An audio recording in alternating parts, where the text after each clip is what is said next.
The advice and opinions expressed by the host of Autism Live and her guests are meant solely as suggestion and should not be in any way construed as child-specific advice. Any choices you make in determining your child's treatment are completely at your own discretion.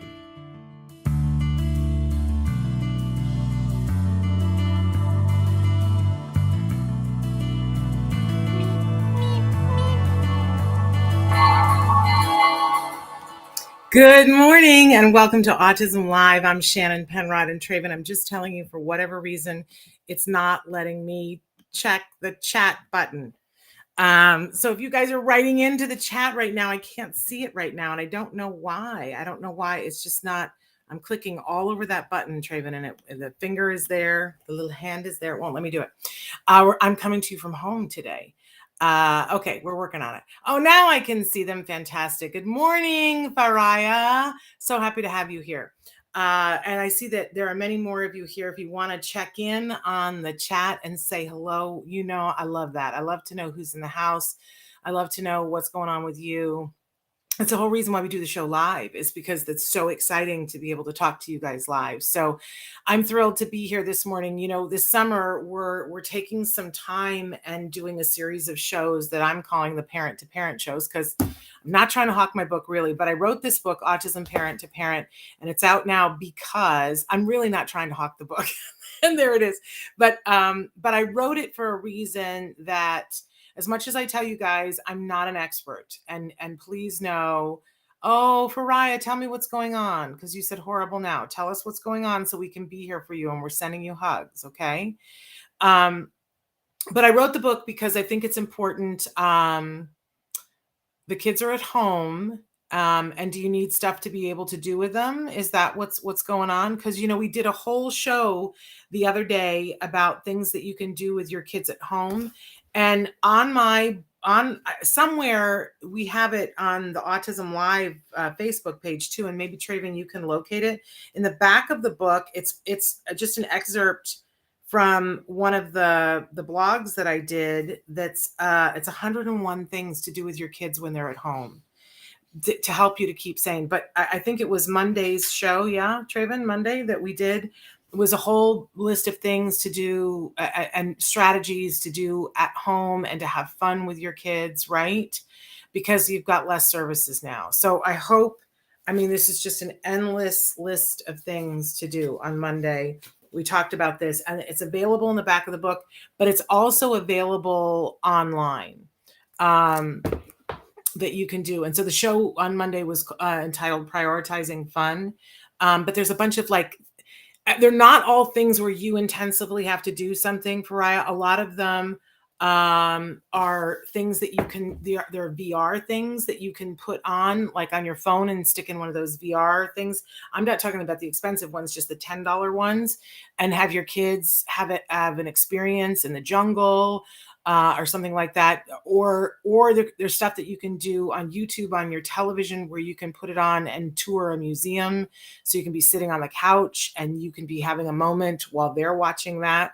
But then there are things that are more intensive that you can do with them. But I see that you're having lots of behavioral and sensory issues. Well, I hope that today's show will help you a little bit, because today we're tackling parent to parent building language. So I need to give this a little bit of a context for you guys, but let me say that we're live right now on Facebook, YouTube, Twitter, and a dozen other places. Traven's going to start to show you all the places that we're live right now and the places that you can watch the show and podcast. Remember that the podcast is available for free wherever you get your podcasts, right? If you are wanting to watch the video podcast, we're really steering you hard to YouTube right now to watch the podcast on YouTube. We're really putting our energy into making sure you can search topics on YouTube to be able to find that. You can also find that content on our website, autismnetwork.com. And if you're craving the old Autism Live website, it still exists. It's also on autismnetwork.com. If you click Autism Live, it'll take you there as well. So you can find the video content any of those places. We are winnowing down doing the video content on podcast. Because they've just made it so expensive. There's no other way to say it, to be able to give you guys video podcasts on the podcast platforms. So we're asking you to help us out and go to YouTube if you want that. So Faraya, you want some suggestions about behavioral and sensory issues. I hear and see that. I do want to tell you that we talked, it was last Thursday's show that we talked about tantrums and meltdowns and those kinds of behaviors, and what to do to, have them stop. So I would definitely watch that show. And then I would watch Monday's show about things that you can be doing with your kiddos. But when it comes to sensory issues, boy, that's a whole other kettle of fish, right? And I want you to stop and think and ask yourself, become a detective in your house and ask yourself, what might be the whole sensory picture for your kiddo? And this is a hard question because you have to know when you ask the question, you're never going to know the full answer and you're never going to be able to see the full picture. Can I tell you guys, though, that this week has been an experience for me? In fact, Dr. Grant Pichet and I were talking about this on Wednesday or Tuesday afternoon. That I am covered right now, almost head to toe, in flea bites. Like if I were to pull one of my legs up on the camera, you would all start praying for me because I am covered in flea bites. And I'm at the tail end of when it's driving me completely bonkers. But it was so bad the other day that I was like, I can't exist this way. And I showed Dr. Grant Pichet my leg, and she said, "How are you even here?" So I'm even itching as I'm talking to you. And I said, she said, "How are you even here? How can you even concentrate to do this show?" And I said, "Well, I'm hoping that I'm going to be able to concentrate for an hour and not be itching during the hour." But then afterwards, I had to go home. I was able to stay during the Ask Dr. Doreen, but I had to go home because I was losing my mind. And what I said to her was, I'm going to take this as a lesson of partially what it's like to be our kids. Because, we all have a little something going on at all times, right? Like maybe you have a cut, like a paper cut, and it's bothering you. It hurts and you can feel it. But if something that really grabs your interest grabs you, like maybe you're watching a movie that just sweeps you away, and for the period of time for the movie, the cut may bother you less, or you may even lose track of the cut, and it's like your brain kind of tunes it down or tunes it out, and you can focus on something that's really reinforcing for you. But let's face it, that if you were covered in paper cuts, that at a certain point you may not even be able to attend to the movie that you absolutely love. And isn't that, and it's like a stacking thing, that the more the sensory that's going on, the harder it is for you to be able to focus, to be able to enjoy the things that you enjoy, let alone do the things that you have to do that you already find hard or hate, right?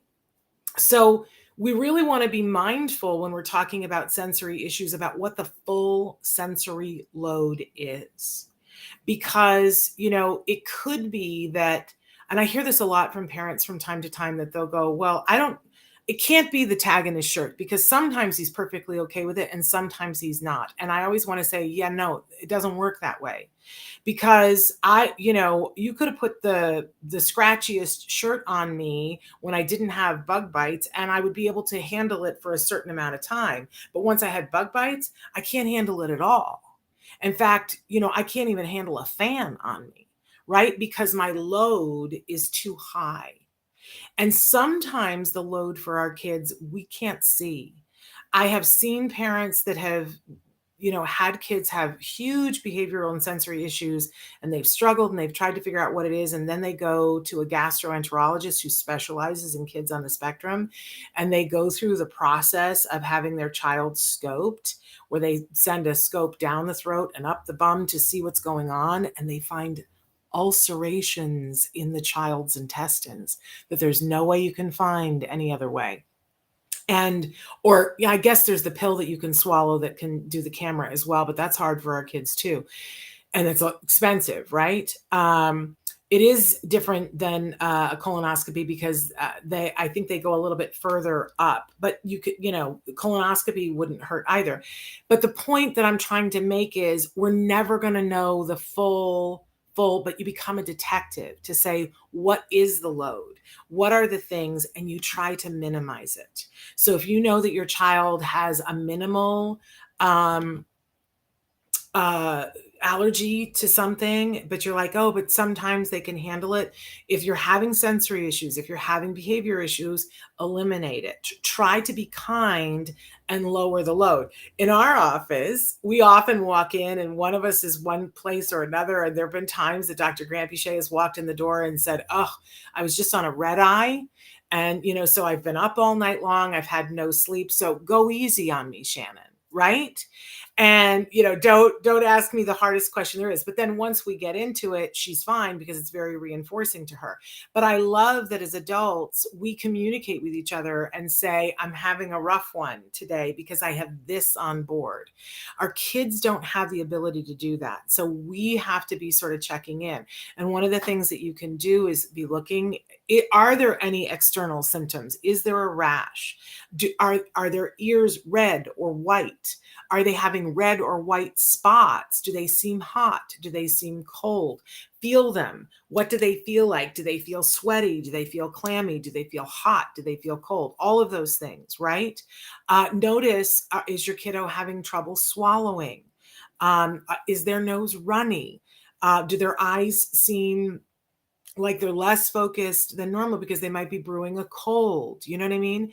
Because already our kids, we know their sensory load is like here on a daily basis with things that might be internal that we can't know today what those things are. So that if there's one more thing, it just sinks the whole battleship. So I'm going to tell you that I really have had to learn and relearn this week. And I was like, oh, why is this happening to me with the flea bites? And I was like, maybe it's to be of service to our kids.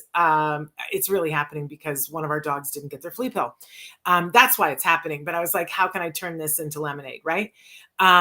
So try to figure out, and it might be that it's time to just slow everything down. What is their favorite thing to do? Are they somebody who likes cuddles and cartoons? Then it's time for cuddles and cartoons. What is their favorite thing to do? It's time to switch it back to things being reinforcing for them, but be looking for those external clues. When you wake up in the morning and you're feeling a certain way and you're like, oh, today is just a hard day. And you put on the outfit that makes you feel good, or the outfit that doesn't pinch. Right? And then there's other days where you're like, oh no, I'm going to prioritize looking good. So I'm going to put on the pair of pants that I can't breathe in. Right? But there are some days when it's a no. Our kids don't have the ability to tell us. So we have to be super, super detectives. Diana says, I really appreciate all your efforts and thank God there is someone else on this planet that confirmed what I was thinking with regards to load of sensory. Yes. You compare it with bug bites. I compare it with chicken pox, that itchy feeling. Yeah. Well, I had said last week, I'm somebody who has food allergies. And so I feel very empathetic when kids are having a meltdown, and that sometimes it's something internal that's happening sensory wise. Cause I know what it feels like for me when I have an infraction food wise, and mine are only intentional anymore. I don't even try, and go, oh, I guess I can have ice cream. Cause I know I can't, so I feel you on this. But whenever there is something that's too much. So for the kiddo that sometimes they can handle the tag in the shirt, it's because maybe they were having a good day, but that tag was still itching them. So my thing is take control of what you can take control of. Remove the sensory things that you can.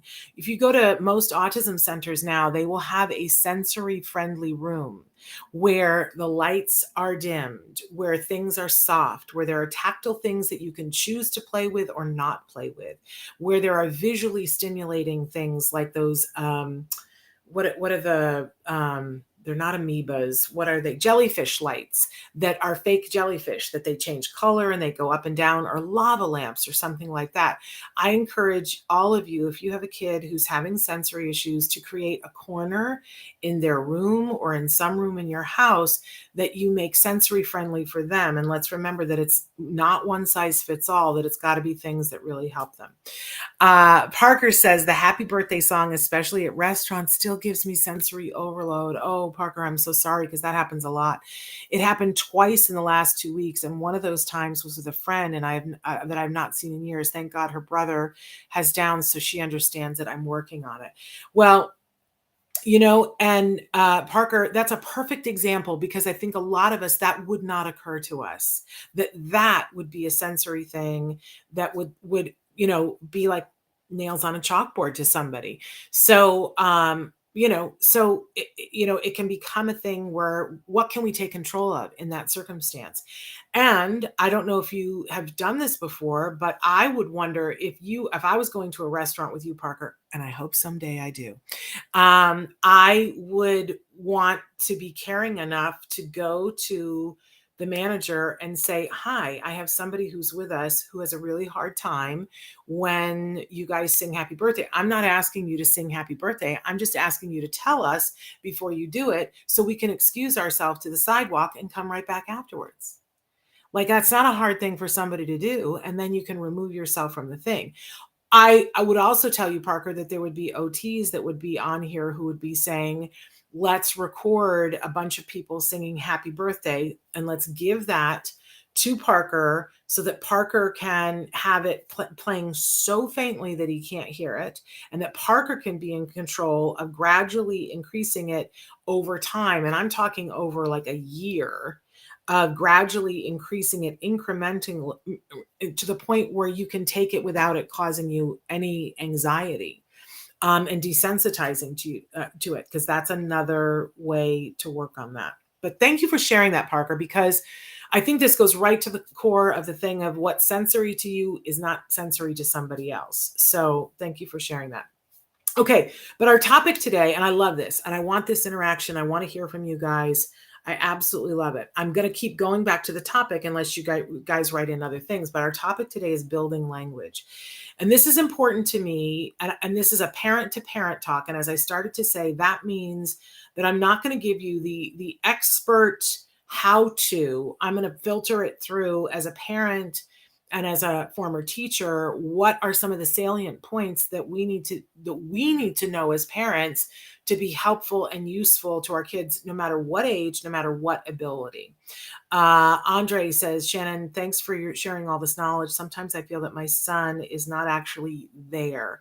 His eyes make me feel that he is not. I believe it's sensory issues. I don't know. And hi, I am one. I'm so thrilled that you're here. I'm thrilled that you're here after Andre has said that, because Andre, there's a couple of things that you should know. One is that sometimes our kids have absence seizures. That is a very real thing. And I think that it would behoove you to go to a pediatric neurologist and just make sure that your child isn't having subclinical seizures. They don't look like seizures that we're most familiar with, where someone is, shaking. They're called absence seizures because it's like they check out. Now, that's a real thing, and it can be happening, and you'd want to make sure that it's not that, right? But also, there is another thing that happens with individuals on the autism spectrum, because the world is not engaging enough for them. I think that sometimes they are functioning at a level that is so amazing, and there is not enough going on. Like, we try to minimize sensory weirdness, but sometimes there's not enough sensory input in the person's life. And I've had many people on the spectrum say to me, I tune out and go to a place in my head where I have a whole world, and where I'm solving things. I can take in information around me, but I'm working out other things, whether it's creating stories. And if you talk to writers and deeply creative people, artists, they will tell you that they do the same thing. That if something is not stimulating enough to them, they start creating in their heads. And so it's not that they're really gone, it's that they're in an environment that's rich for them. Now, on the one hand, I want to say, as someone who has a creative child, I think that there's room for us to all allow, like, what if we said to Picasso, I'm sorry, you don't get to create? That would be tragic, right? I think we need to allow our kids to have a certain level of downtime for them to create. But if you find that they're constantly there, then I would say you need to enrich their environment more with things that they absolutely love. Because does he seem like he can go from being not there to there when it's his favorite thing? That's my question to you, Andre. Because if it is, then that's a signal that you got to make his world the most reinforcing thing, where he's engaged, where there's stuff that he wants to do, that he's super interested in. Nancy Allspaw Jackson tells us all the time, we show Y art on the show, and we see Wyatt painting, and Wyatt loves to paint. And when Wyatt paints, Wyatt's focused like a laser. He's focused. And when you take the paintbrushes away from Wyatt, if there's something else going on that he really likes, and there's many things that he likes, it's wonderful. But if you take all of it away, he will seek out water to splash, and he'll sit and splash water for hours because he can see the colors. And he's an artist, and he's a painter. And so, for years, they tried to figure out how to make him stop splashing. But it's sort of what they've learned over the years is that Wyatt doesn't splash when Wyatt's got things that are reinforcing for him. So, okay. I want to keep up with the questions. Okay, Irene. First of all, hi to Christina Mills. Good morning to you. Irene says, my daughter is high functioning and I give my daughter 3 idioms to learn every day. You're cooking with gas. We're going to get to that. Parker says, Kerry Magro is a huge example of this, from nonverbal to PhD and public speaker. He is speaking at a conference in Alabama soon. I like his story, and the way he speaks is so eloquent. Parker, have you watched his segments on Stories from the Spectrum? The last 2 episodes, he's interviewed people, women on the spectrum. In fact, Sarah says, my twins, 3 years old, are currently in ABA, and we are following the VB map. Our focus has always been communication. I'm happy with the progress. They are improving every day. Fantastic. We're going to put a couple of questions in that I want to ask you, Sarah. Do they need speech therapy along with ABA? Is ABA focused on communication enough? Will speech therapy help? Am I missing something? And Laurie says, good morning. And Andre says, thank you so much. So, Sarah, it's going to depend on a bunch of different things and what the priority is right now. So speech therapy is great, especially if you're working with somebody who really knows their stuff, and a lot of SLPs do. I always say, if it's a choice and you can only do one, and your child is on the early end of intervention, that I would focus on the ABA. But there comes a time and a place where the intensive things that you might need for speech, you might need an SLP. So we're going to qualify that, right? But let's jump in here to building language. So the first thing that I want to say here is that it is so important to meet the individual where they are. And that means taking stock not only of what they can't do, but really focusing on what their strengths are. That's really what it's about.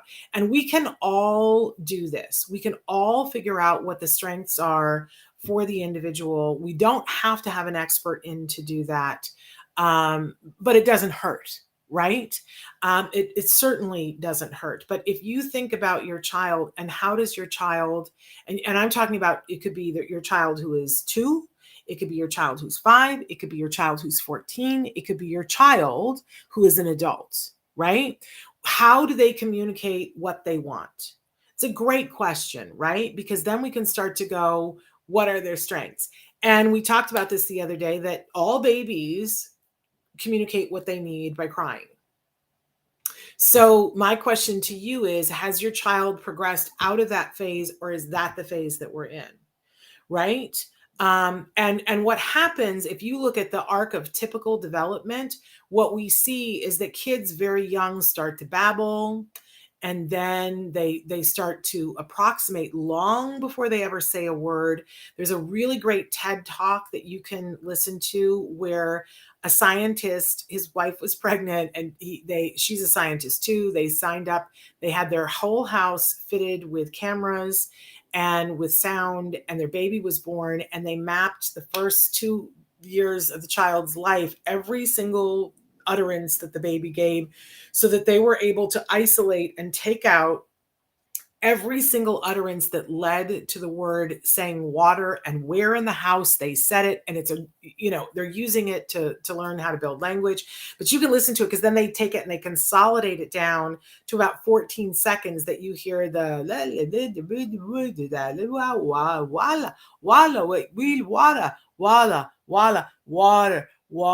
water.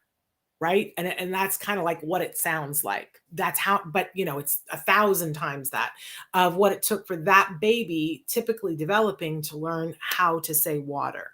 So there's a lot of things going on. And what we want to do is just kind of go, where is the person that I love on the spectrum?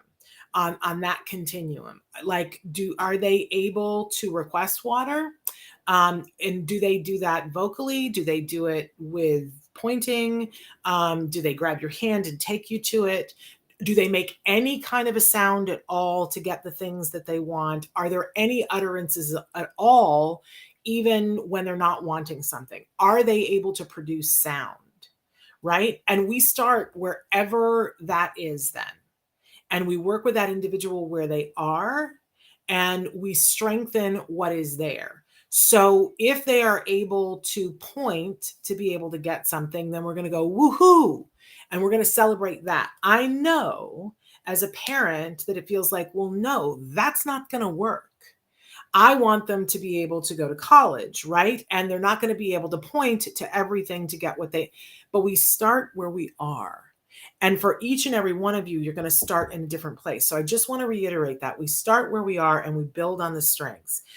Don't panic as much about what the deficits are, because if the parent of the 2-year-old had, and it's, it's this mystifying thing that language develops, and it seems like this amazing miracle to me that it happens in any kids, right?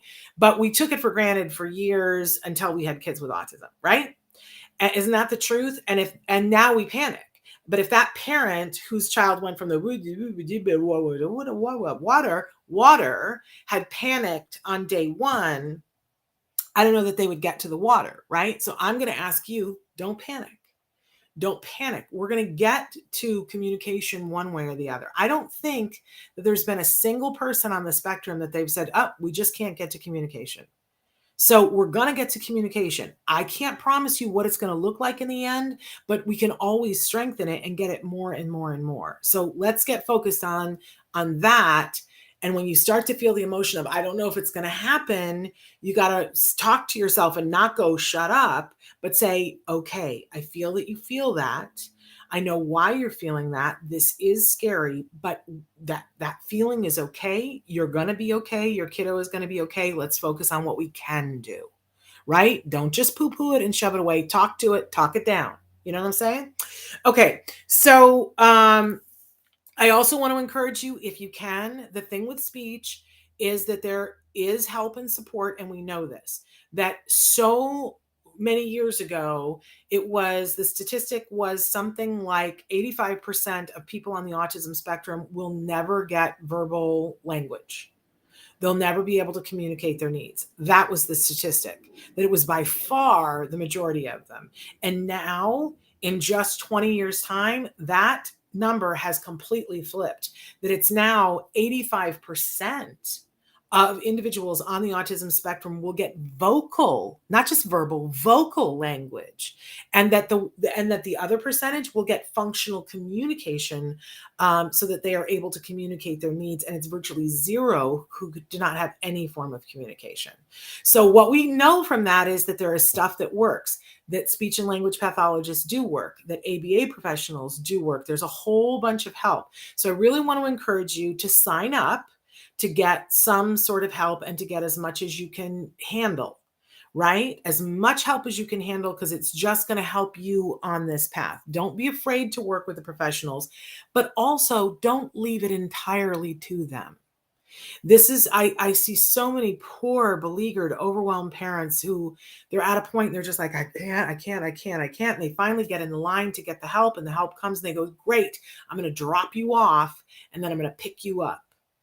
And you're missing the boat. You might have to do that a couple of times because you just need to rest a couple of times. But then as soon as you can, you got to get back in there because you need to learn what they learn. What we know is with language, it takes hours and tons of practice. So be on the team, get the professionals working, but be on the team. But then I want to talk one more asterisk here. Functional communication has to be your priority always.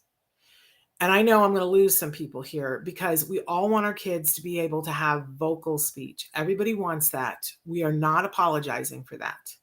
Everybody wants that. I just said to you that not everybody's going to get it. And that's hard. That is really, really hard. And I can't tell you who's going to get it and who can't, but I'm going to reiterate, the vast majority of you, your kids are going to get that. So, but everyone deserves functional communication. And I just told you that everybody can have that.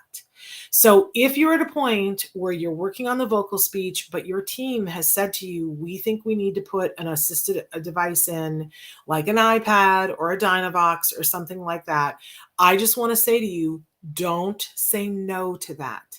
Don't stigmatize it. Don't say, well, then you're giving up on my child, because they're not. The studies are in.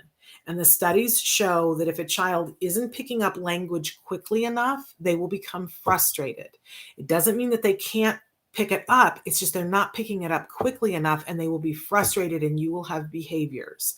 If you see that they are struggling to pick up language quickly enough and you give them functional communication, then their frustration level does not go up, and then they have the capacity to work through the difficulty and gain language. More kids have gained language because they got the functional communication piece first. And that is scientifically the thing. So don't get down. Don't say no if somebody is telling you that your child, your sister, I don't know why I said sister, but if your sister, the person that you love on the spectrum needs facilitated communication. That's not a give up. Okay. And everyone deserves functional communication. Absolutely everyone. And we know we can get there. So let's get there. Okay. But when we're working on building language and we're building vocal language, there is a sequence that the experts follow. And I'm going to share the cotton candy here with you, parent to parent, in a way that hopefully you guys can understand it. So one of the things that's really important is that we're going to teach the sequence, but the sequence isn't necessarily first this, then this, and then this. There are a bunch of things that you can be teaching at the same time. And whenever you're teaching any of these things, they will tell you that you want to teach both the expressive and the receptive at the same time. Now, what does that mean? Because that's just jargon, right? But so if you think about it, there are two different ways that we receive communication. There's sending and receiving, right? So when I'm being expressive, it's me sending communication that way. When I'm being receptive, it's me taking information in from you. And when we're teaching language, we always want to be teaching both at the same time. And I'll give you an example of that. In just a second here. But so here's the sequence. I'm going to go through it fast so that you hear all the different things. And if you want to know more about this, the thing that you want to Google is something called verbal operants. And I'm going to throw in a couple of other things in there that aren't considered verbal operants. But if you look up verbal operants, you can go down that rabbit hole and find out everything you want. And you can get training on verbal operants. I'm just going to give you the basic parent to parent, but this is what the experts follow to be able to teach and build language. And so the first thing is matching. I know you go, what? What has this got to do with language? Because we have to start somewhere teaching somebody that this is a phone. This is a phone. And when I say phone, I mean this thing. But my phone is blue and yours is pink.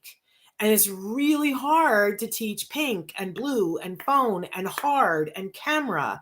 And it's all of these things, right? So we have to start to differentiate.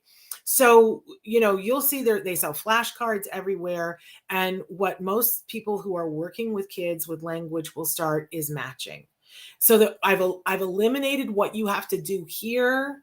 I've eliminated a bunch of things. I'm still working expressively and receptively with you on something, but I there's a a picture of an apple on the table, and I hold up another picture of an apple and I say apple. And then I say to the child, what is it? And I don't wait for them. If they don't have verbal language, I say, it's an apple. So I've taught this is an apple. I'm telling you so that you can receive it, but I've prompted you with what it is so that you can do it later on. But then I give the card to the child and I say, put with same. And you'll see that a lot of therapists, it's just one of the things, and people poo-poo it and they go, that's weird, that's strange, whatever. It helps to build connections in your child's brain. I'm sorry, it's not the sexiest thing on the list, but it is definitely a tool that they use to help tune a child's ear to this is this. And then, by the way, we reinforce it. So in the beginning, and I know you're probably going, okay, first of all, my child won't sit at the table. And second of all, you hand my child the card, they're not going to know to put matching is to put it on the other thing. Of course not. Of course not. And so we help them through that. So, and sometimes we don't use a card. Sometimes we use a 3-dimensional thing, but it could be that their favorite thing is a dinosaur and we have 2 of them. And, the dinosaur is there and we say, put with same. And what we do is we help, they don't know what that means. They don't have enough language to know what that means. So we help them to put it, we go, yay, and we reinforce in a way that's meaningful to them. If they like tickles, we tickle them, we go, yay. We give them lots of attention. We give them rewards. We snuggle them, all if it's good for them. It has to be good for them. The kid who doesn't like to be touched, who doesn't like loud noise, we do something different, right? We do what they like. Like, maybe they like for a thing that there's a cat on the phone that goes boo, boo, boo, right? That we give them that when they get it, right?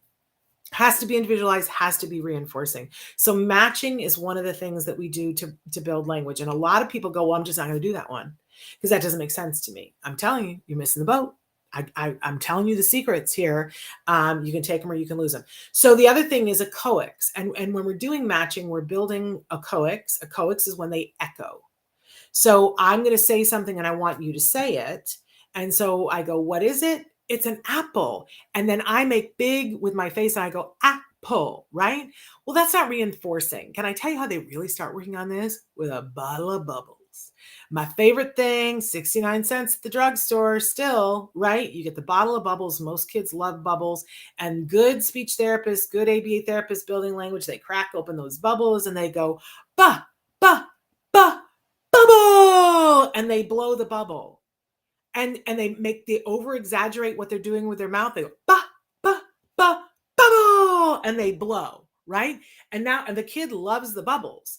And they keep doing the ba, ba, ba. And what you start to notice, because the kid is into the bubbles, they want the bubbles. And if you do that over and over and over again, most kids start going, because they know the sequence, ba, ba, ba, bubble, right? And then they get the reward of the bubbles. So they start making the motion. So eventually when the therapist has got them really in tune with this, they go, ba, bubble. So now we get the lips coming together and eventually we get the kiddo to go, ba. And maybe a sound comes out, maybe not, but we build on that, right? But you see the point is we go slow, we make it reinforcing, and we're teaching them to echo us. This is the echoics part of it, because then we get to manding. And you don't have to wait until you have matching and you have echoics to start working on manding. We always start with manding as soon as we can, because manding is requesting something. So we're going to build a whole world where they want something. And it may be that we start by just having the child point, but remember in the beginning when I said we start where they are. So if you know that your child likes chocolate chip cookies and you line up chocolate chip cookies on the counter where they can see them, what do? What do they do? Do they point? If they can't reach it, do they point? Do they go, That's good. Don't be mad about that. That's good. Because that's them, excuse me, making the noise, right? Now we're going to shape that up.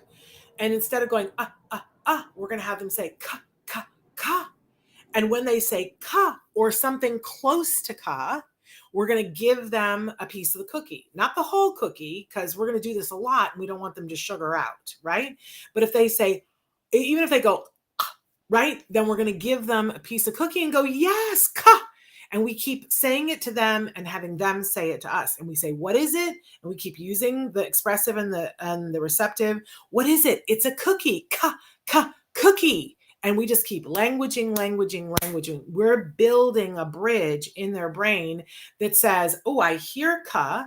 I know that has to do with that thing that I like so much. If I say ka, I get that thing that I like so much, because eventually that little tiny inlet is going to become a river, is going to become a waterfall. And eventually when they say ka and we give them the cookie, then we're moving the goalpost to ka. So now we're going to say ka and then ki, right? And kids get it because they're like, hey, that's all I got to do. And you give me the cookie, I don't have to throw myself on the floor. They will start to work on it. If they get frustrated and it's not working, what do? We meet them where they are. And we either get a picture of a cookie so that they point to the cookie. And what do we say? We say, what is it? It's a cookie. It's a cookie, right? But if they point to it, we give them the cookie. That's the functional communication piece. If they have an iPad and they push the cookie, they get the cookie. But we still are languaging it for them every time, saying, what is it? It's a cookie. Yes, it's a cookie. Right? And we have to language. You'll lose your voice. That's how much you should be saying it. But we want to build an environment for anyone that we're building language where there are things for them to ask for. And if they ask for them in any way, shape, or form, they get it. And then we start to shape that as how you're asking it to be that eventually we get to the word. So eventually the kid says cookie and they get it, right? But we don't stop there. Then we pull it even further, say more cookie. And then it's want cookie, want more cookie. I want more cookie. I want more cookie, please. And now we've got that whole sequence, right? And hopefully we've been working on that with juice and with, mom and other things as well, which gets into my next thing, which is about labels. We need to teach our kids labels, and you will find SLPs are really good at this.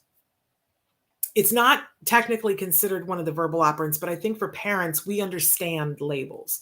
That if my child doesn't know that this is water, how are they going to ask for it? Right? So we're constantly teaching you language everything. My dad had a stroke when he was, I want to say 45 years old, and he had expressive aphasia. He had to relearn how to talk as a 45-year-old man who was at the top of his field. It was devastating to all of us. But we labeled everything, and we would vocally label everything for him over and over and over. So when I had a child and they said, you got to do this, I was like, I already know how to do this. I already know, and I got to do it for absolutely everything. You are running a constant. It's like you're narrating their lives for them, and you're saying, what is it? Oh, this is water. Yes, it's water. Water. You're drinking water because you're building that road. It's going to feel weird. I don't have to do, I know people go, well, I don't want to do that my whole life. I don't want them to hear that their whole lives. My son is 19. I don't narrate his life for him anymore. This is just for a period of time because you're doing intensive language. If you think about it, it's just exactly what happens when somebody is trying to learn a language in a short period of time. It's called immersion. And all of the best language programs teach immersion. You are immersing the person that you love in language, but you've got to be specific. It can't just be chatter, right? You have to keep saying water. Not, oh, so this is water and we drink it and water is good for you. And the code name for it is H2O, because then I don't know what this is, right? Water. We keep saying water. Okay. So we get labels and then we want to get categories around labels, right? But the next thing that we want to get to, one of the verbal operants that we want to get to is Tacts, because this is the point where I feel like a lot of times parents don't know about what comes after labeling. And you might be with a speech and language pathologist. They could even be good, but your child has a half an hour a week. And so they've worked on labels and they've worked on diction with your child. And they're like, that's all I can do in a half an hour a week, right? Or you're with an ABA provider and you're like, well, we've gotten rid of the challenging behavior and my child can say, I want cookie, please. So I guess we're done. But then you guys write into the show and you say to me, but what did we miss? How did we miss conversation? Because you stopped here. Don't stop here. Don't let your provider tell you that you've got enough. Don't let them reduce your hours at this point. They will. Don't let them. Don't let the school tell you, well, they're able to point to the thing and say water, so that's good enough. No. Tell them that the next thing that you want to work on is tacting, T-A-C-T, tact. So tacts are when your child already knows some labels and they start to, without prompting, identify something in the environment for the purposes of communicating to you. So the example that I always give is when my son was still in my belly, we went someplace and my belly was big, and we came up over the hill and there was this carnival with all these balloons and stuff. And I said to my husband, I said, oh, you know, like in a year and a half from now, we're going to come up over this hill and this carnival is going to be here. And somebody in the back seat is going to go balloons, right? Except he didn't, because he didn't have this piece. And when we have little kids that, and we all do this, we all tact, that we'll go, oh, look, you know, they have hot fudge sundaes here. Or, oh, look, you know, oh, it's a dog. And we attend to it. And what we're doing is we're labeling something in the environment for the purpose of communication. This is big because it starts that 3-point of communication. I want to communicate to you about that. So I see this all the time at Disneyland with little kids, and I marvel at it because we just didn't have this piece, that joint attention piece, where, you know, you look and you see Mickey Mouse and you look at your child looks at you and sees wonderment on your face, and they look at Mickey Mouse and you look together and you're like, it's Mickey Mouse, right? And if you aren't paying attention, what we want is for your child to go, Mickey Mouse, because they're labeling Mickey to tell you something exciting is happening. Now, this is hard to teach because it has to happen organically. If you prompt the child and say, look, it's Mickey Mouse, then they can label it, but that's not tacting. And what we want them to do is them to initiate it. This is something that takes talented people to work on. You guys can do it. You're talented, but I'm telling you, you're better off with a professional for this. And usually you have to have more than one person in the room, and you got to be like a planner. When we were teaching my son to tact, we had to create novel experiences for him to draw to our attention. So we had to come up with things. So, and usually one person has to create some sort of a diversion, right? While the other person is in the room. And sometimes they call it an impure tact when somebody is there and sort of prompts it, but what we want is for them to communicate it to the third person. So I remember one day I deliberately burnt popcorn in the microwave so that my son would go burning, right? That was a tact. And we were like, woo, he did it, right? And we heavily reinforced it. And he learned, oh, when I like point out things in my environment to you guys, like I get big attention for it. We took him to look at Christmas lights and we didn't say anything. We're just driving. Normally I would be like, look, look, look, but I said nothing. We're driving in the car and he was like, lights, lights. And we heavily reinforced it, right?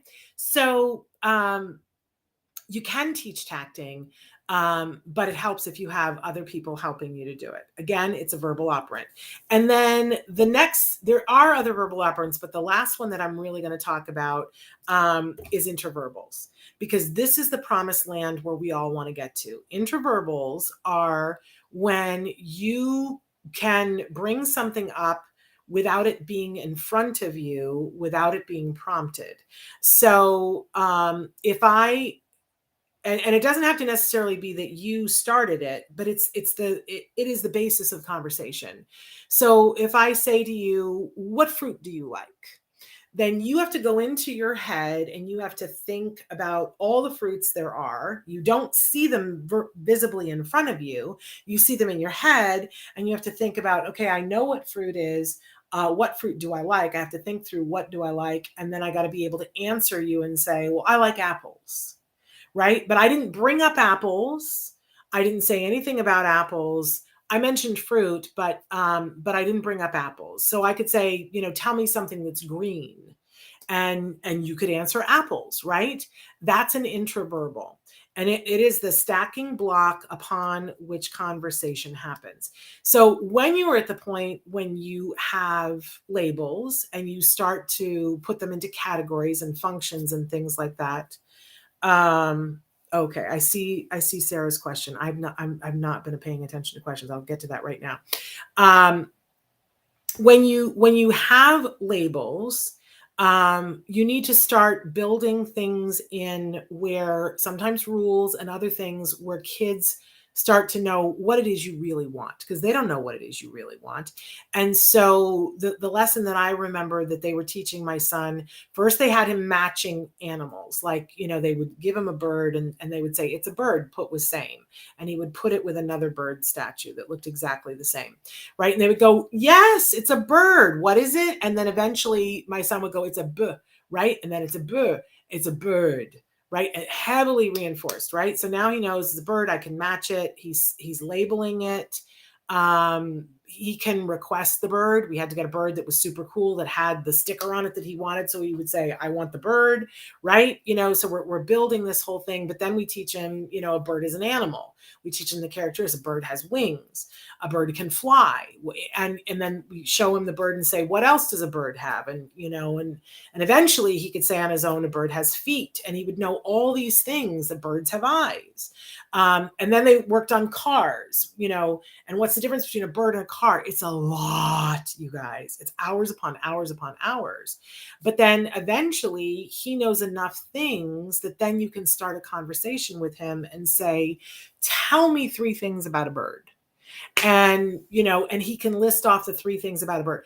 It feels so mechanical in the beginning, but I watched my mother watch my son go through this whole phase where by the end of a week, it was painstaking and it took a week, but by the end of the week, my son could have a conversation with my mother about a bird. And in the beginning, it's this very sort of rote kind of thing, but then it becomes his own.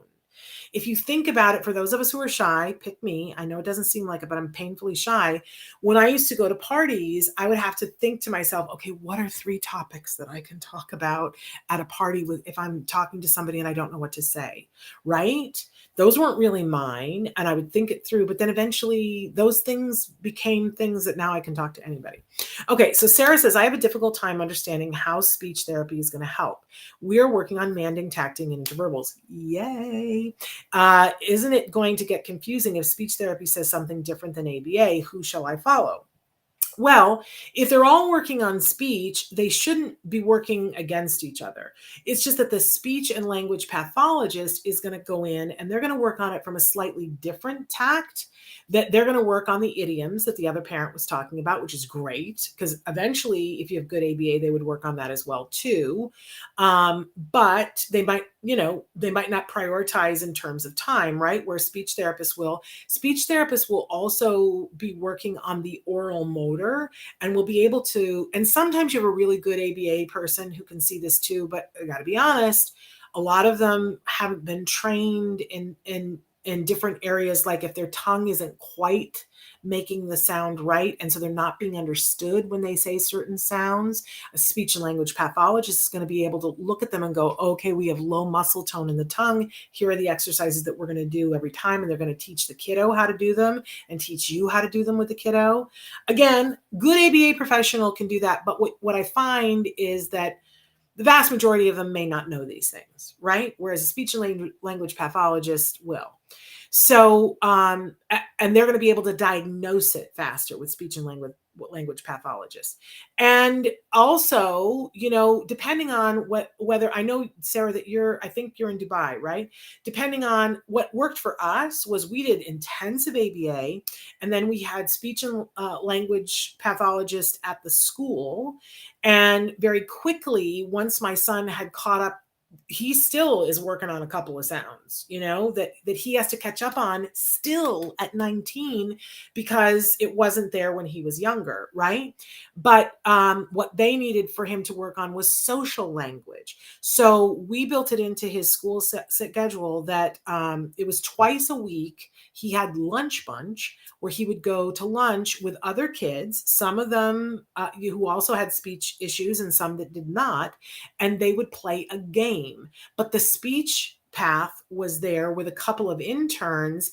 And when they would get into a problem where somebody misunderstood something language wise, or somebody said something that was idiomatic language, that they weren't understanding it, that they could catch the social thing in the moment and make suggestions. Brilliant to be able to work on that. So there's a lot that a speech path can do depending on what the issues are for the kiddo.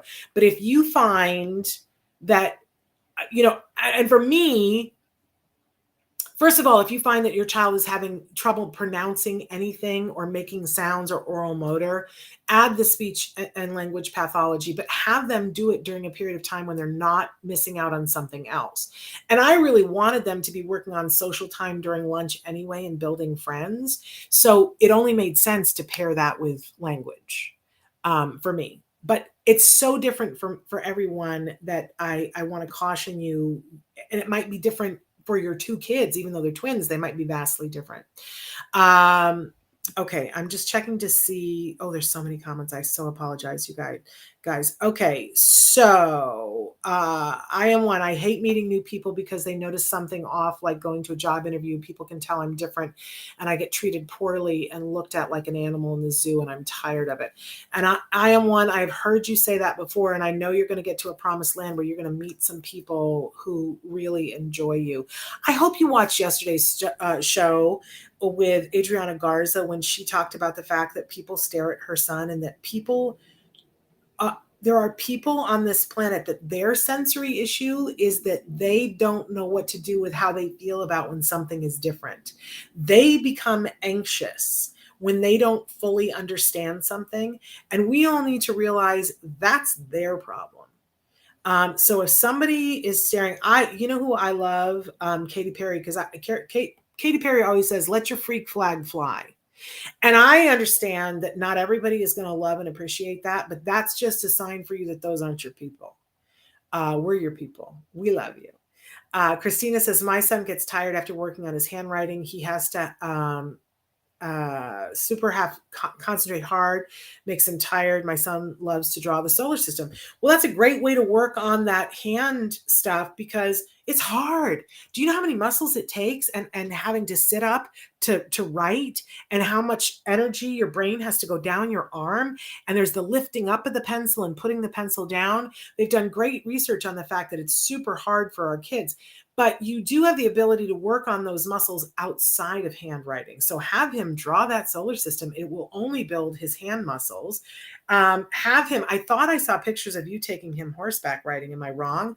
Horseback riding is great for working on the core muscles that help you to be able to sit up properly, to be able to do the pencil. And I got to say, everybody's going to hate me, but playing video games helps with the hand-eye coordination to be able to write. But he's old enough now, Christina, if he hasn't already, get him started on a keyboard. Get him started on a keyboard. Don't give up on the writing, but get him started on the keyboard, typing what it is that he wants. Okay. Sarah says they have great memory, numbers, letters, read really well, tacting very strong, manding moderate.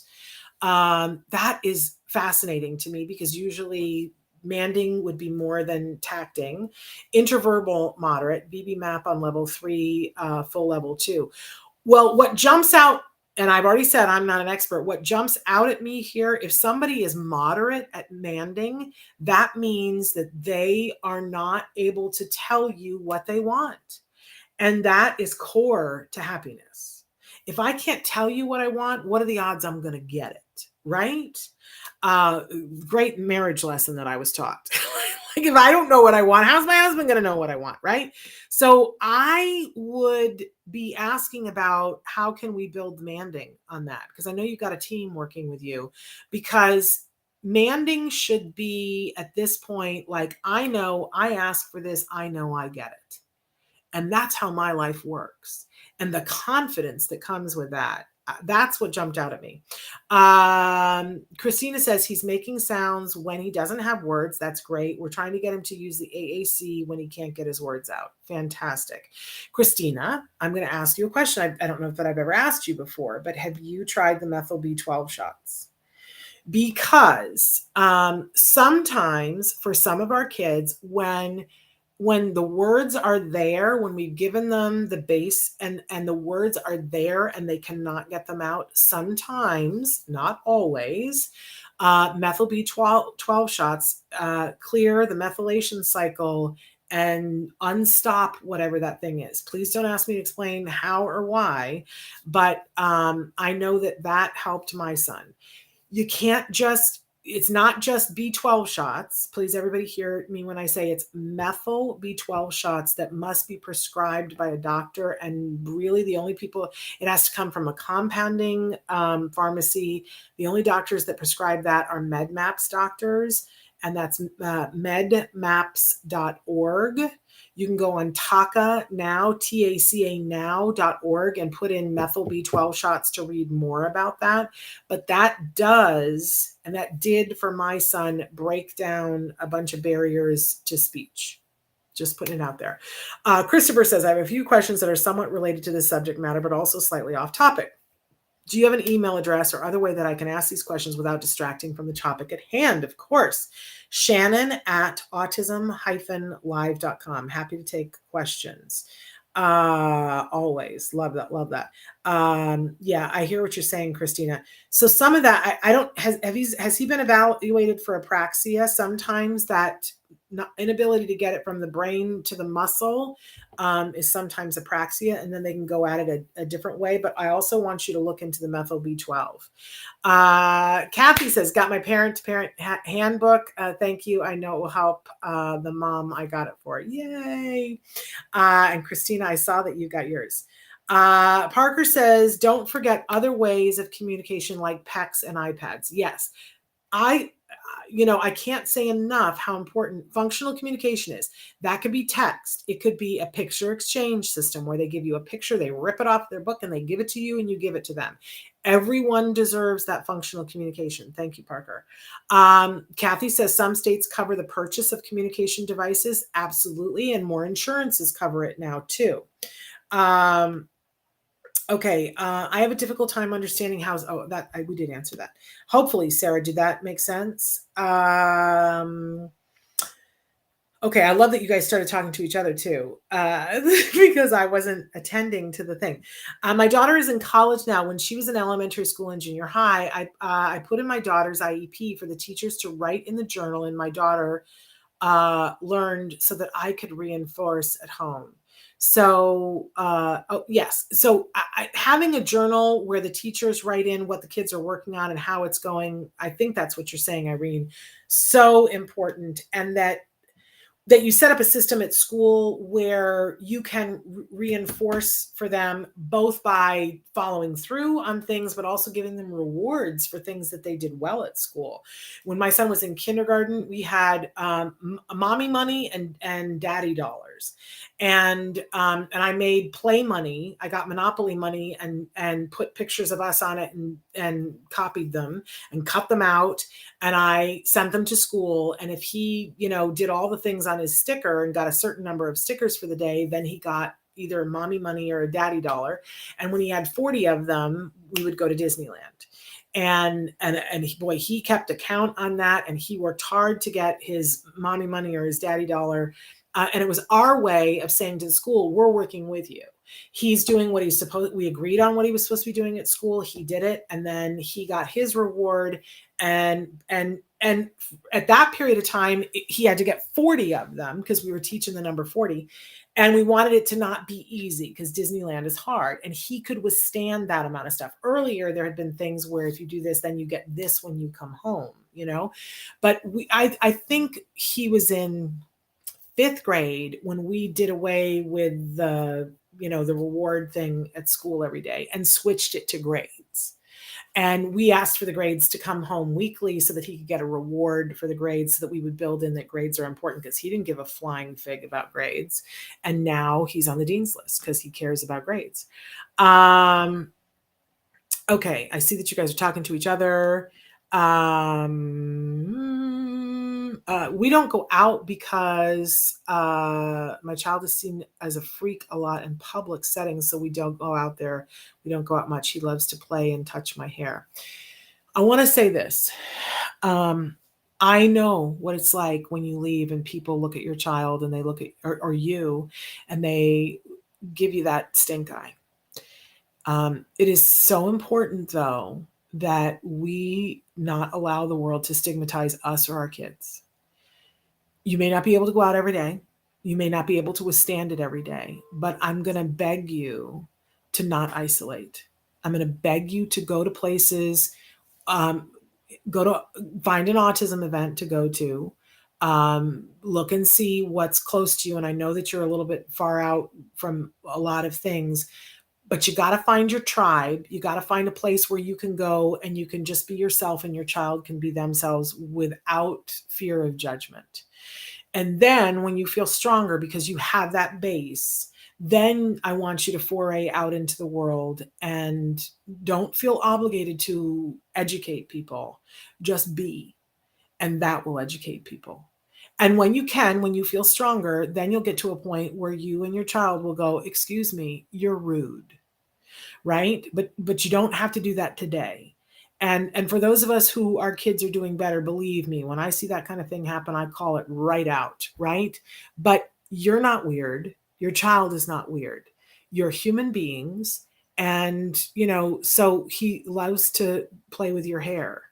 And if that makes someone uncomfortable, the question I always want to say to people is when they're like, well, you need to make your child stop doing that, which is clearly not hurting them. I do sometimes say, and I always want to say to them, what is it about that that's making you uncomfortable? Because that's what's really going on, right? They're uncomfortable, and people don't like to be uncomfortable. And you know what? Sometimes it's good for people to be uncomfortable. So that's all I want to say about that. Somebody wrote in, and Joe said, what do you think about stem cell therapy?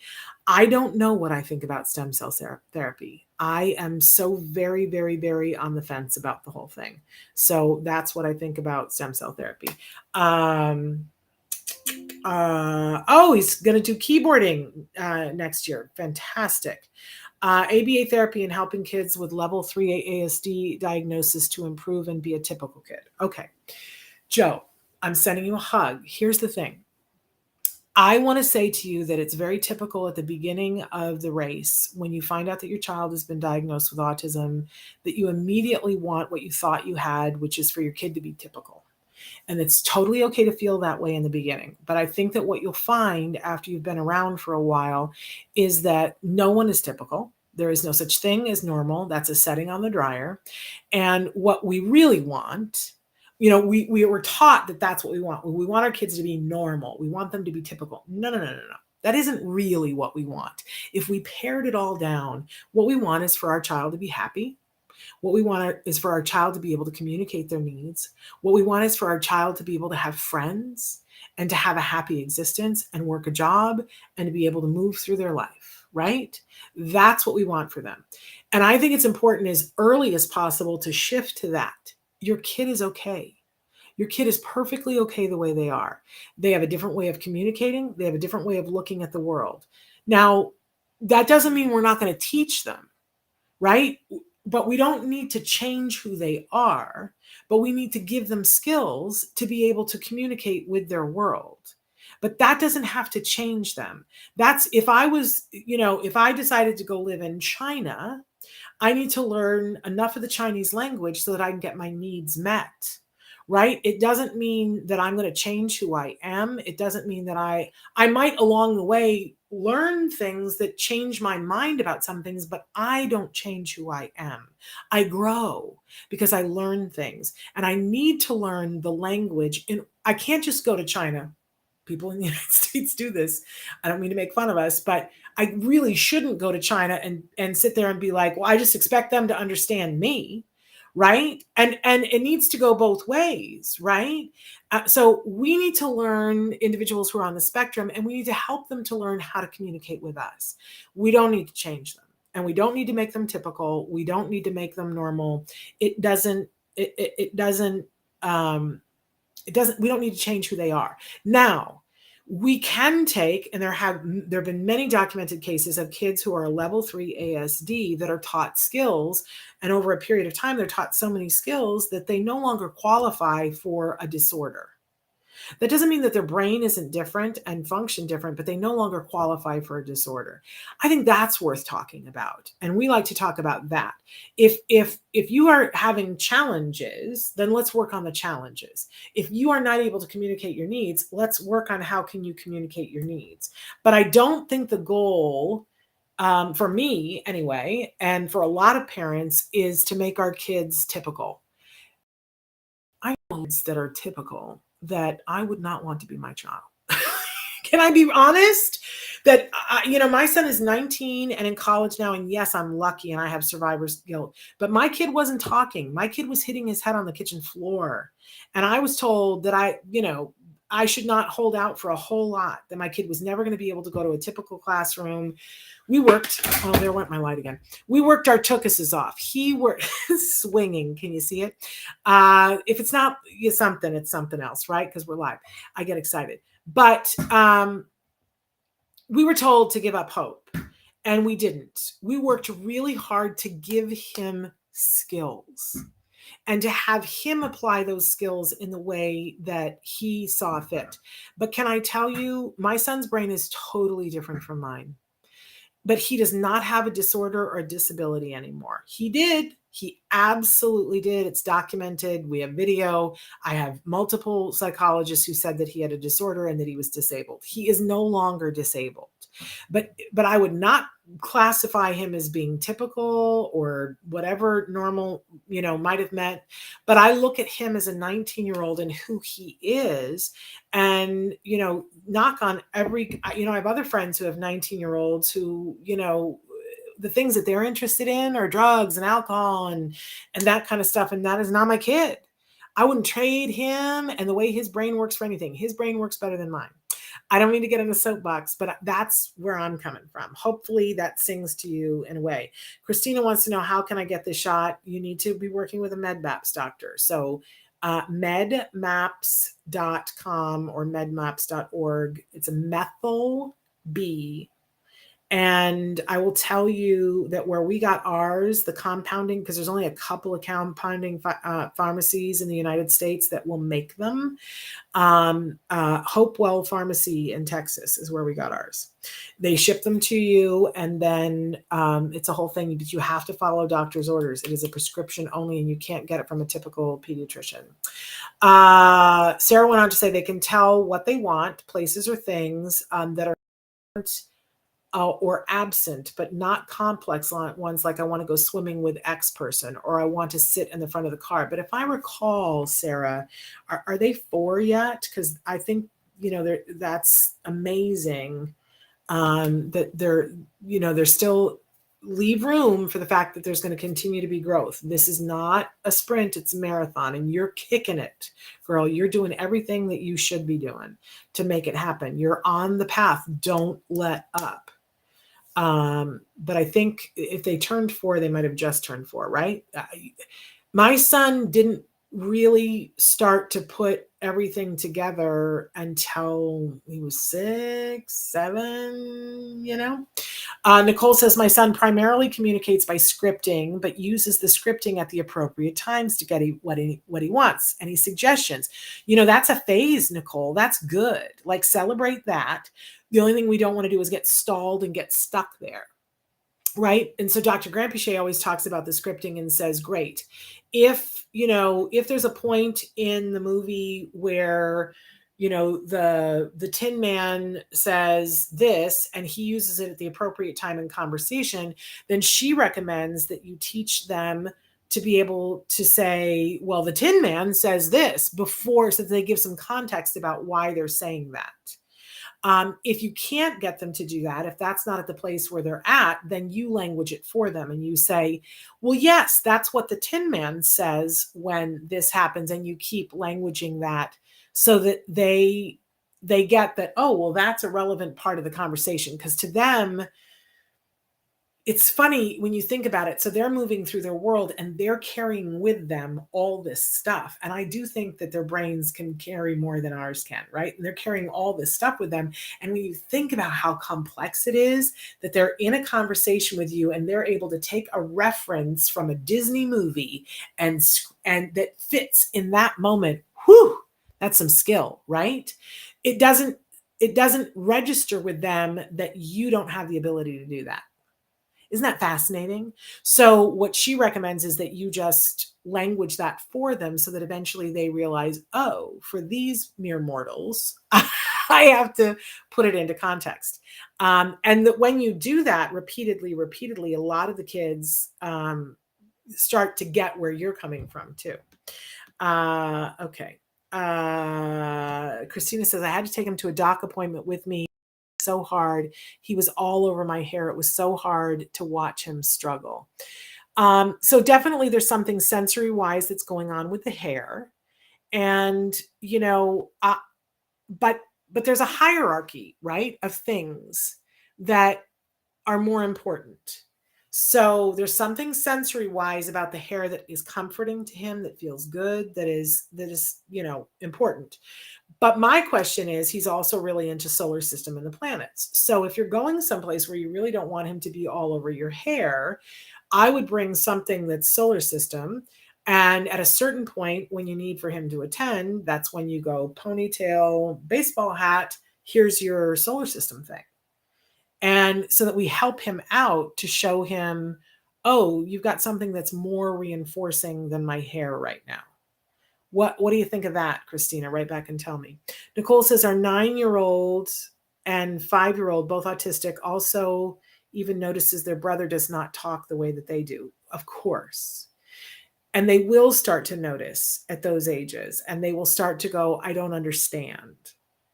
There was a little boy who was the son of one of my friends who came to me when he was probably 8. And he said, Shannon, can you explain to me, why doesn't Jem talk the way we do?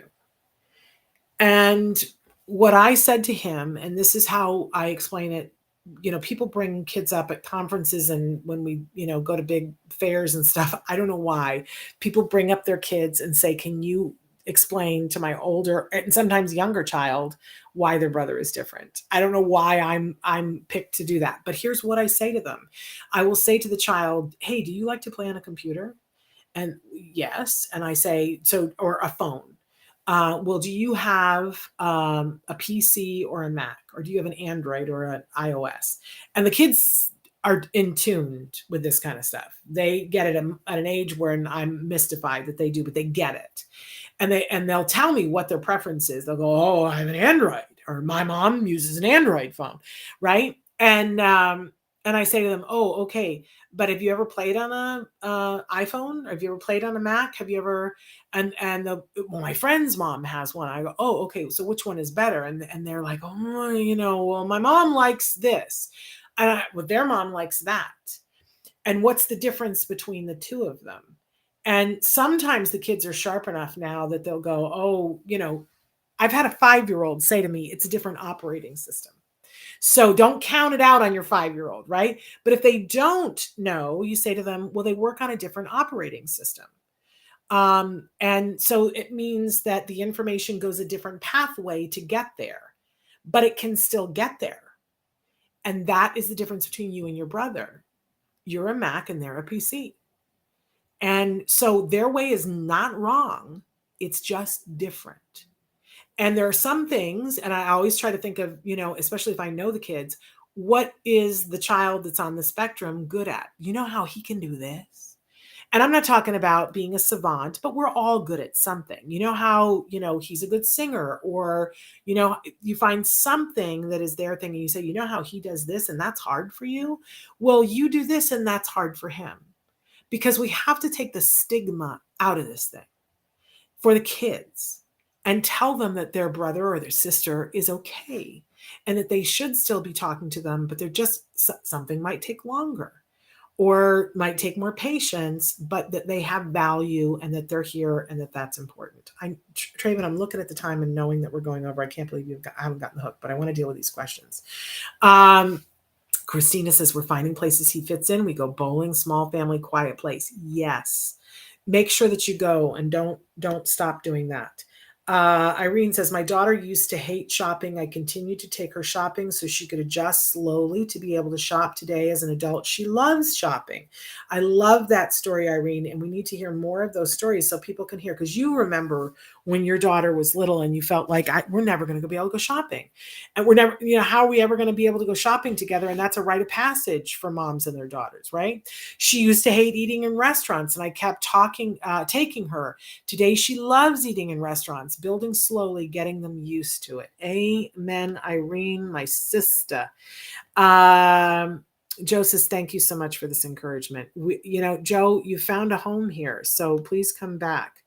So Sarah, they're 3 years old. So I'm going to lovingly say to you that like we are related, because I remember when my son was 3 and we would have, something would happen and he would be able to do something that he couldn't do before. And everyone would be like, this is great. It's one. And I'd be going, but he can't do algebra yet.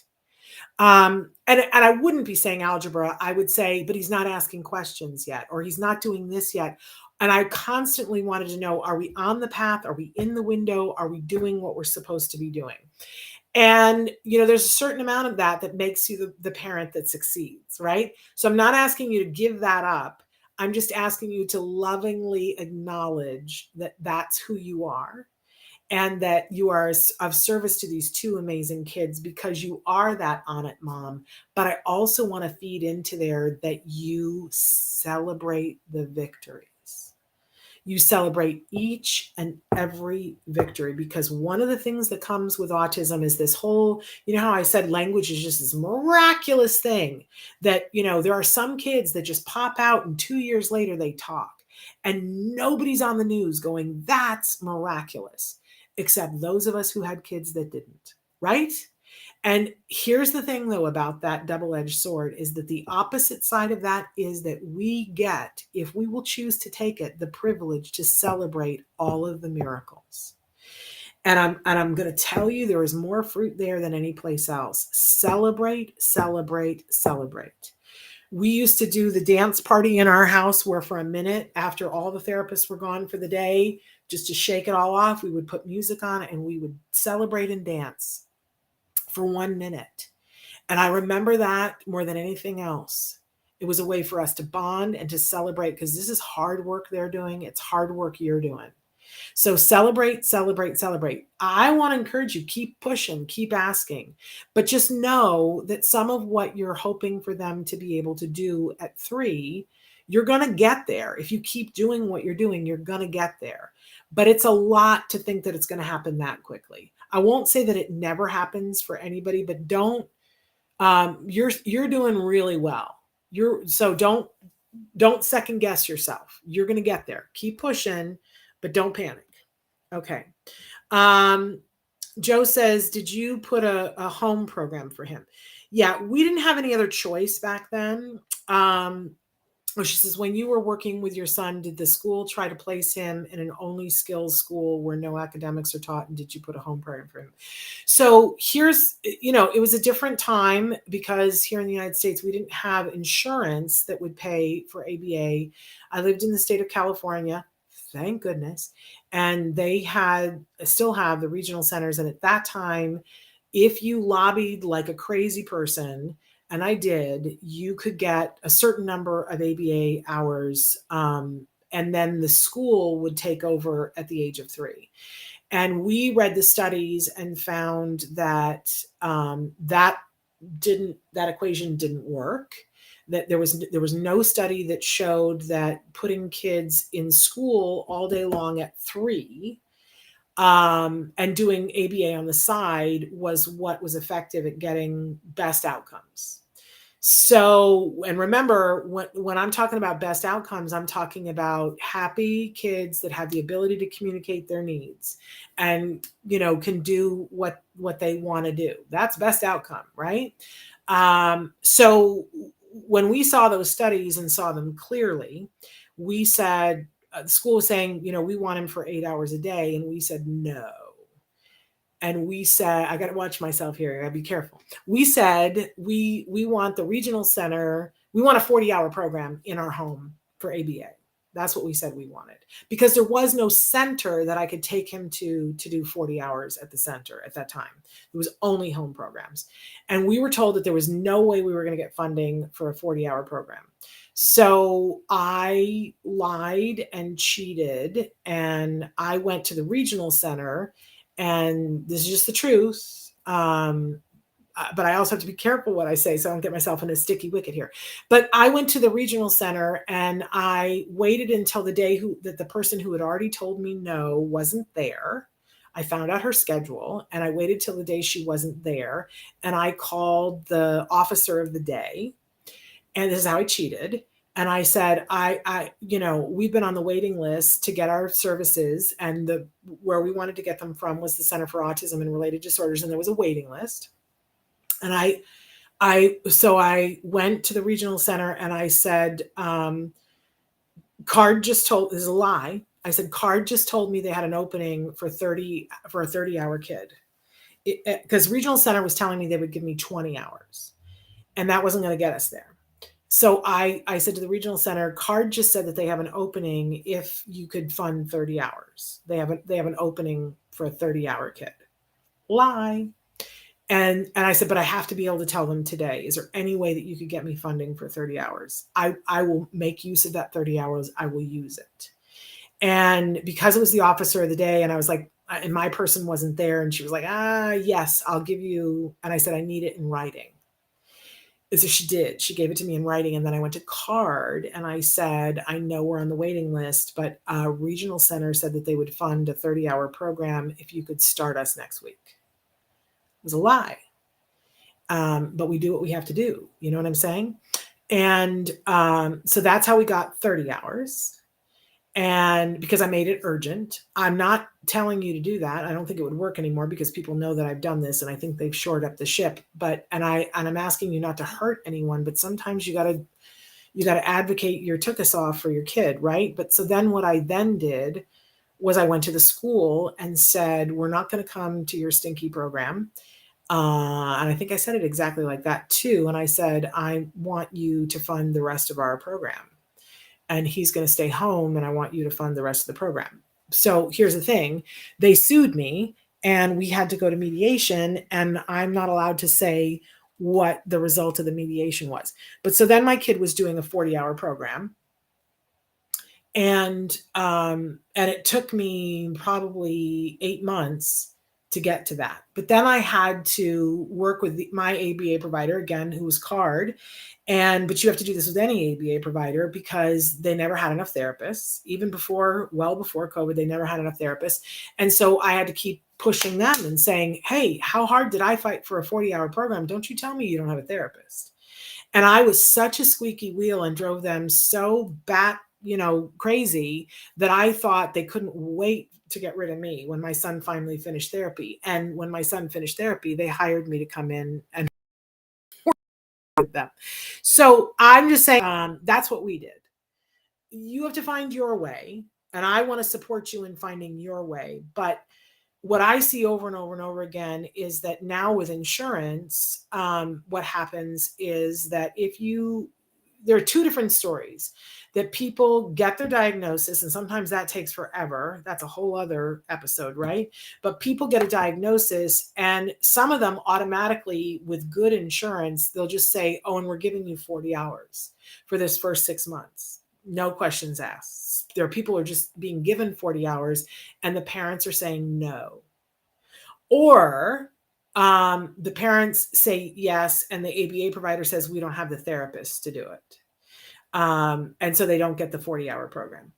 The other scenario is that they go in and the insurance says, oh, well, your kid is 7, so we're going to give you 20 hours.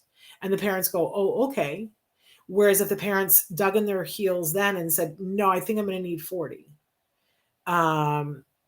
So write me the prescription for 40 and don't leave the office until you get the prescription for 40.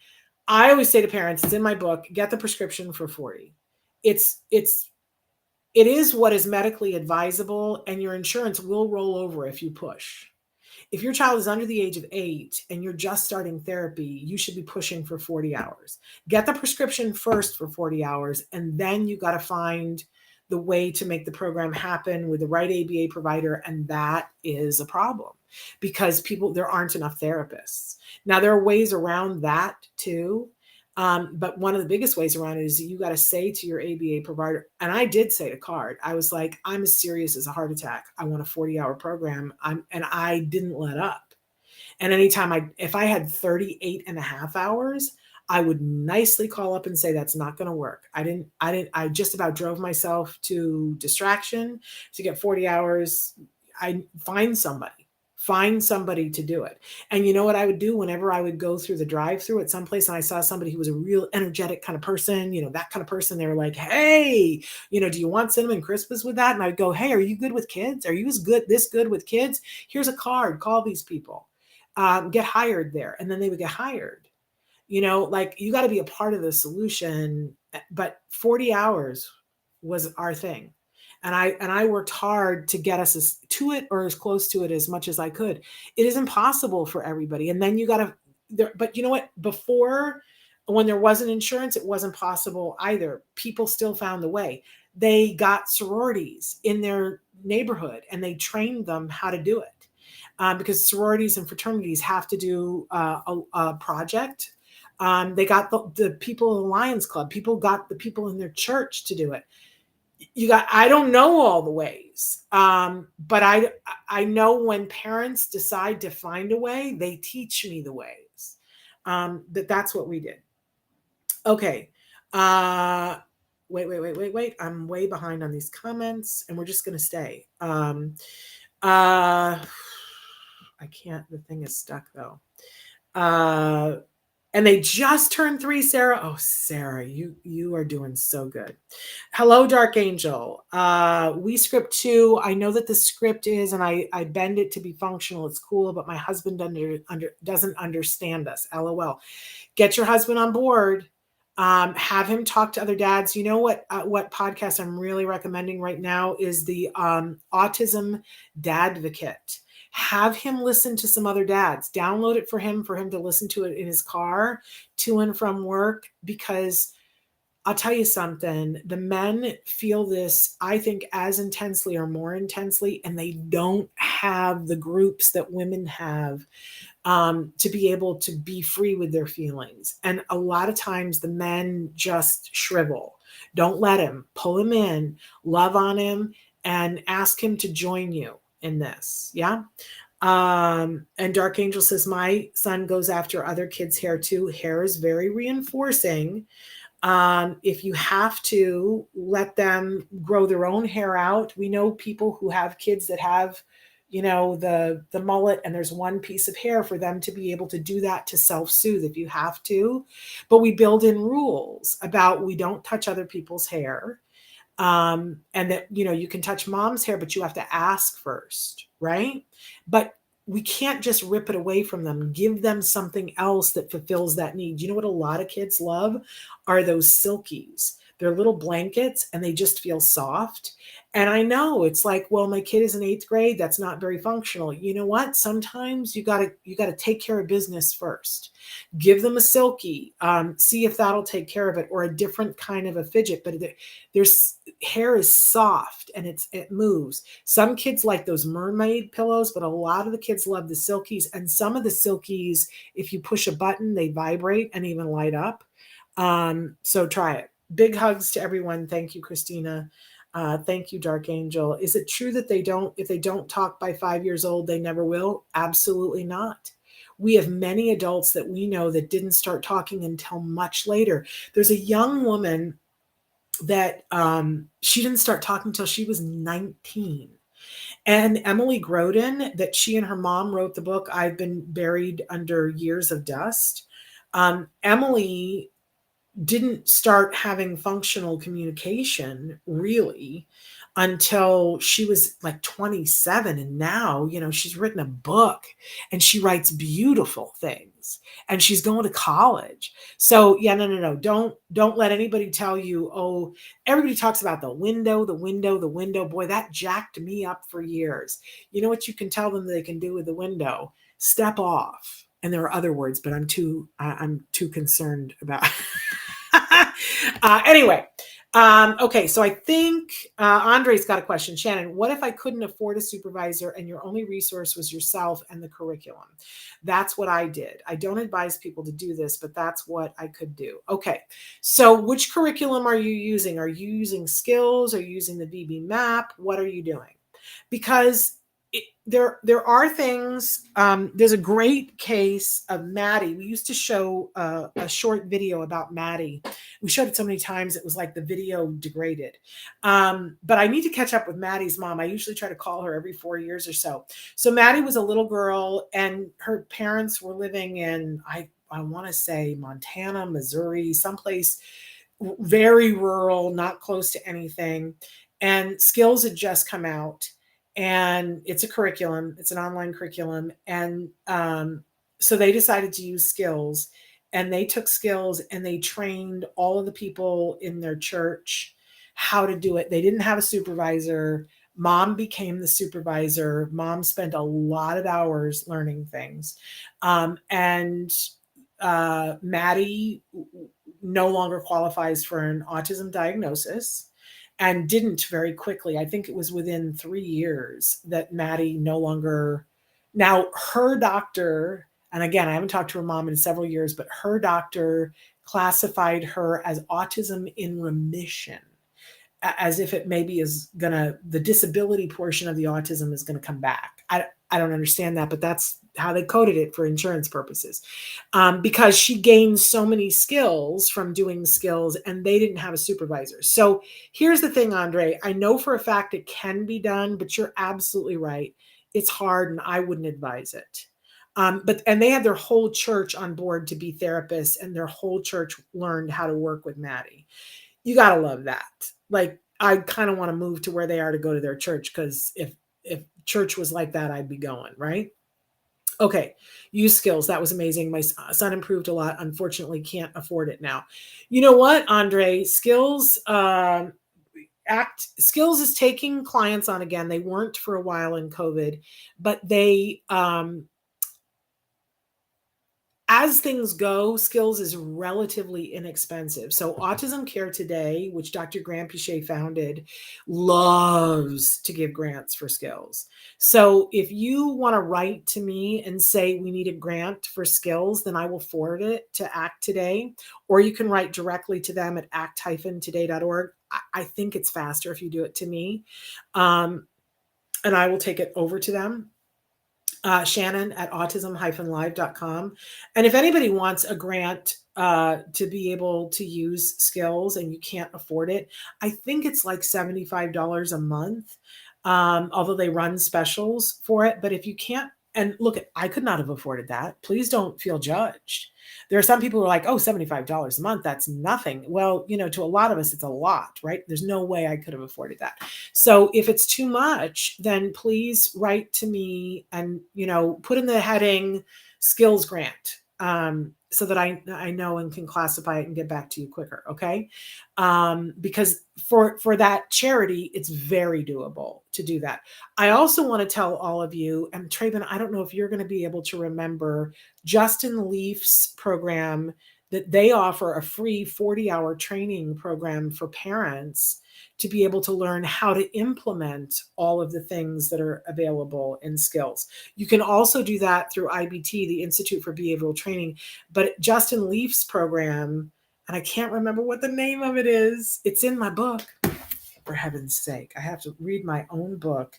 I put references at the end of each chapter, but let's see if I can locate it before we have to move to another zip code because it's gone on so long. Looking for the references. I've got Taka in there. I've got med maps in there. I've got all kinds of books in there. Where is it? I have Welcome to Holland, all kinds of things. I know it's in here somewhere. If it's not in the back, then it's definitely in. If I left it out, I would be remiss. It's in here somewhere. We'll find it. Did you find it, Traven? Autism Partnership Foundation. Okay, let's pop it up there for everybody to see, Traven. So it's autismpartnership.org/free-RBT/training. So if you want to learn how to do all the things that we've talked about today and you want to do it free, reach out to them. And they will give you a free 40-hour training to be able to learn those things. Tell them that Autism Live sent you. Okay. So you guys, you're all amazing. We stayed on 40 minutes longer than I planned to. But it's going to be a 3-day weekend. This weekend, tomorrow, we're going to be showing you stories from the spectrum. And then all weekend long, we're going to be playing a marathon of our stories from the spectrum episodes. Because can I say this? I am so excited about this program and I really want to get everybody on board and be loving on it, because what I want to do is build that program and be able to hire more people on the autism spectrum. I don't know if you guys realize, but that entire program is created by, and the vision for all of it is all people who are neurodiverse and in that neurodiverse community. And they all got paid. They didn't get paid a lot, but they all got paid. And I just want to grow that. I want to be able to full-time employ people on the spectrum telling their stories, being artists, making videos, helping them, mentoring them to be able to do that more.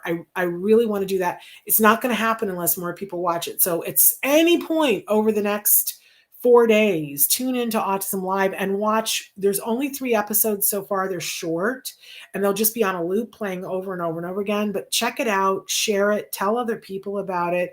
I guarantee you that if you watch all of it, something will change your mind. Now, my son made one of the videos that's in it that's about Wyatt and his art. That's my son. He narrates it.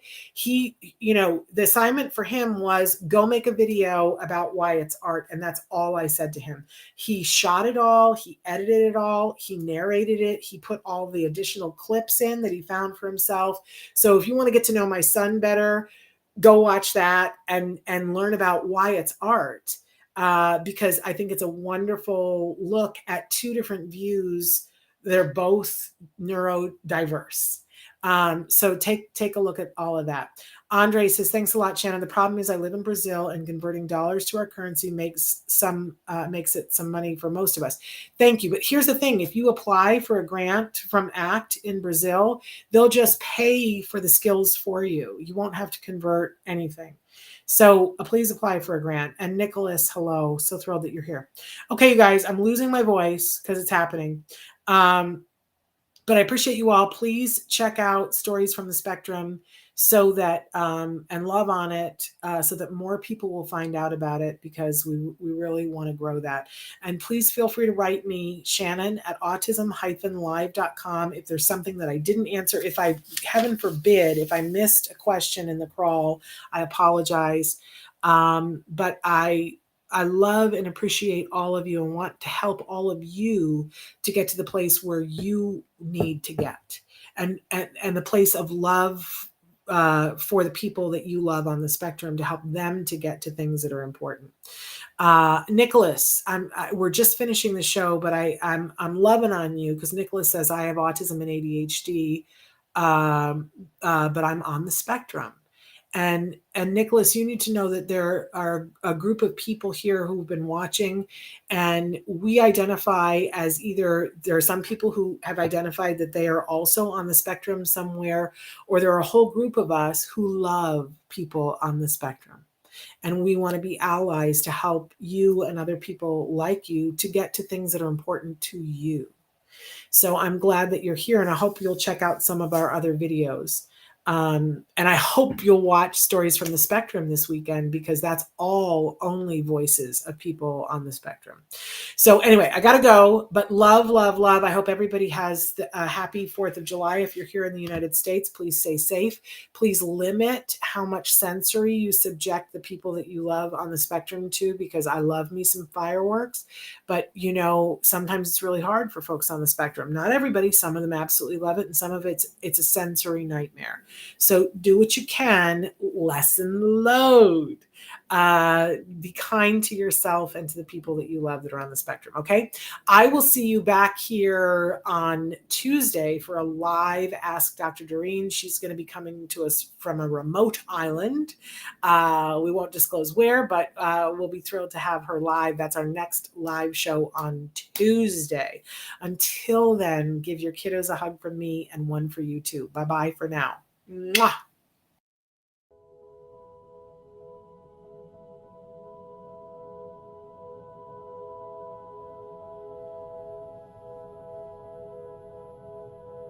If you found anything helpful in this video, please give us a like. In fact, make sure that you smash that subscribe button on YouTube and give us a like on Facebook. You can also follow us on Twitter and on Instagram for important updates. And please download our free podcast wherever you get your podcasts. Thank you so much. See you next time.